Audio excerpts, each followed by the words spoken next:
going to keep going. Actually, we have another guest lined up who's going to join us right now. He's an assembly member from the Bronx. The Bronx is obviously a very, very popular place right now, and we'll welcome him in. He's Assembly Member Victor Pichardo. That's right. Thanks for joining us here. Bueno, vamos a hacer la entrevista en español para poner a Michael. No, we're streaming live. City and State TV. And Michael Johnson is our executive editor. I'm Gerson Borrero, editor at large. And Assemblyman Victor Pichardo from the Bronx. Before we get into this, it's interesting how I think that by doing and bringing these interviews and in these persons that are elected, sometimes you hear the names or they come around and people vote for them, but they are so that you can see these are people that you just have a conversation with. And the senator was not afraid, neither was the previous guest, to speak their mind. Sometimes it's just that we may be in the media not doing the job. I mean, we have constraints in television and radio, in print certainly, but maybe if people got to listen. I'm not saying that he's right or that the previous guy, but I'm just saying that we have to question them. I don't think they're afraid to answer the questions or not. I mean, they know they're employed by the people. I just think that people forget that they're the ones that hire them. And that's what's great about coming to these events is that these are free-flowing conversations, and there's a lot of important things being discussed at these events. It's a weekend, so you don't get a lot of press here. It always happens. But I mean, how have you seen any interesting stuff develop? And I think with obviously the election of Carl Hastie as Speaker, there's a lot of buzz around that, a lot of excitement about what can happen in the future. Have you been seeing a lot of? We heard from some previous guests that a lot of new ideas are being thrown around. No, absolutely, and I think as the previous guest said, my colleague in the Senate, Senator Saunders, now we have the space to have a conversation, which in the past it hasn't seemed to be that way. But we're talking about maybe we should move to a full-time legislature or cap outside income, whatever the percentage is. I myself, this is how I earn my living. I don't have any outside income.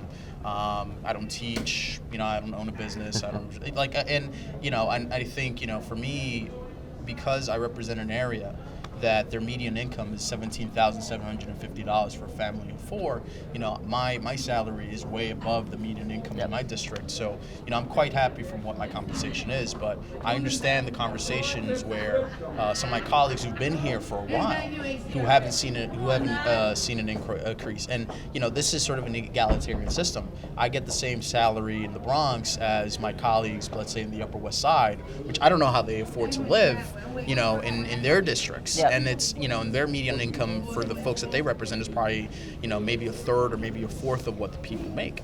So, at least right now we have that conversation on the board. And I think, personally, my opinion is that we should move to a full-time legislature. And because I work full-time, I don't have weekends off. I'm, if I'm not here, I'm in the district. I'm, in community boards, precinct councils, community events, anything like that. And, so I feel it's a full-time job. So, I always joke with my colleagues, like, where do you find the time to work your other profession? And I give them a lot of credit, but I personally don't see the time to do it because I'm always on my feet. I'm always working. I'm always meeting with voters. And even if I'm moving outside, I'm leaving my apartment in the Bronx.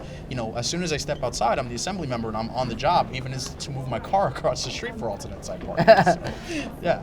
Watching those tickets. Oh, yes. now, before we get to the substantive issues that are facing the Assembly that you've got through this selection of the Speaker, some of us actually thought it was going to be more prolonged. I personally just, you got to forgive me, from the reporter side, journalist side, columnist side, I wanted a prolonged fight, but you guys got together real quick. Yeah. So just before we get into some of the serious things that you're from the Bronx. You're walking around bragging and stuff like that. You got some bragging rights here, because I see a lot of people very proud, and the Bronx is in the house. I've seen it. A lot of people. I know that on the day that now Speaker Carl Hastie was confirmed, that there was a big celebration. There were like a line coming out of the Bronx, people from the Bronx. So what does that mean as a legislator from the Bronx, the area that you covered? I mean, it's basically a poor area that you represent. Mm-hmm. How do you start thinking of, okay, now we have the Speaker of the New York State Assembly with billions of dollars that he will be one of the three men in the room, even though some the control want to change it, Sure. deciding what this happens. Do you have an expectation level by nature that you thought about? Well, now I know Carl, because he was my Democratic county chair in the Bronx, and I know I can talk to Carl. There's Carl, and he understands. I don't have to sell him on what the problems are and what I need. Do you see that as a favor benefiting your district and those people that you told whose median income doesn't reach $18,000 a year? Well, I'll say this. Regardless of the speaker's election before and after, I grew up in the Bronx. I will be a proud Bronxite until the day I die. And now people are starting to recognize the power and the culture and the beauty and everything that this borough has to offer. And folks don't know this, but the Bronx has one of the most parklands in any of the 5 boroughs, and people don't know these stuff about the Bronx. I'm glad that this has happened. Obviously I have a personal relationship with Carl, and I respect Carl as working as my county chair. But the reason why I supported Carl is because Carl was the right person at the right time. And you mentioned earlier that you wanted the prolonged process. The issue with that is that we have a budget to pass April 1st. And what I wanted personally is a fully empowered speaker. And if there was a prolonged process with infighting, that would make us in the assembly in a weaker position to negotiate the budget. When we're talking about bringing resources to the Bronx, I think that would have made it a little bit more difficult.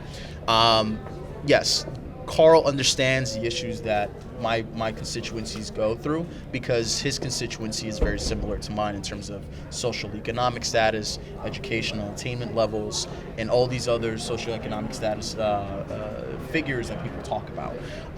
So maybe there is a benefit, but for me, to be quite honest, I know that my speaker understands my issues, and my speaker will be fully empowered when he goes in and negotiates our budget to make sure that it is fair and equal across the board as much as it possibly It's can. interesting you say that. You mentioned that he was the right person at the right time, and then you kind of talk a little bit about just like needing someone right now that's going to be competent. And do you feel like the conference is 100% behind him, not just for this year though, but going forward? Do you feel like he's solidified? And I mean, there was a little bit of a fight behind the scenes. Sure. Is he going to be judged on the results he brings this year going forward? I think, that's kind of an interesting question to pose. In the conversations that we've had internally, it's always been everyone knew Carl about the guy who can bring consensus, and understands the pulse of the conference. That is probably the most important thing as a speaker, and to carry the will of the conference when he goes into the negotiations. My sense from my colleagues is that Carl is fully empowered from now until the end of his speakership, whenever that is. But for right now, the focus is making sure that we have a fair budget, because we're talking not only about education reform, we're talking about rent regulations that are coming off the books, which is an incredibly important issue to my constituency. Yeah. I represent a district that has 30,000 units, about 30,000 units of affordable housing, of rent-controlled, rent-stabilized housing. If these laws were to go off the books, I would have a pretty significant part of my constituency go homeless.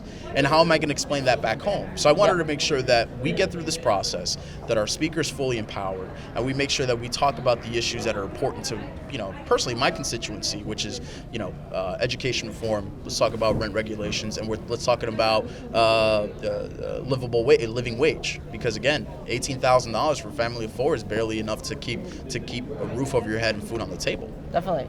I mean, to rent regulations really quickly though, I mean, historically it seems like every 4 years it comes up. State Senate Republicans say that they don't want to extend them, they do that posturing, and then kind of the status quo happens, there's small tweaks either way. I mean, do you think there is any possibility that you guys could strengthen rent regulations, or do you feel like it's going to be that kind of same battle that plays out? I think so. I think, the dynamic in the Assembly has changed. Obviously, the dynamic in the Senate has changed. And I can have disagreements with my colleagues on the other side, but if they were to come to my district, right, and visit my constituency, and they understand how important it is to have these laws on the books, because everyone is entitled to have a place to live. And the fact of the matter is, if you create a system that is difficult for people to have a roof over their heads, it becomes more costly to the government in the back end than now. And people, if we're talking about fiscal impact, this will have a massive fiscal impact in the state. And Republicans talk about we're the party of fiscal sanity and all this other stuff.